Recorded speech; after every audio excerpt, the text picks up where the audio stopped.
Ice cream has a rich history that dates back thousands of years. It has evolved from simple frozen treats to a beloved dessert enjoyed by people all over the world. In ancient times, people would mix snow or ice with fruits, honey, and other sweeteners to create refreshing treats. These early versions of ice cream were enjoyed by royalty and the elite. During the Tang dynasty in China, a frozen milk and rice mixture was invented. This marked an important milestone in the development of ice cream as we know it today. In the 13th century, Marco Polo brought the concept of ice cream to Europe after his travels in the East. It quickly gained popularity among the European nobility. The invention of the ice cream cone in the late 19th century revolutionized the way people enjoyed this frozen treat. It made ice cream portable and even more delightful.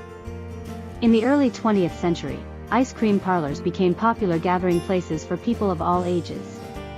They offered a wide variety of flavors and toppings, creating a new level of ice cream enjoyment.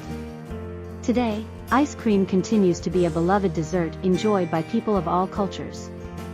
From classic flavors to innovative creations, there is an ice cream for everyone's taste.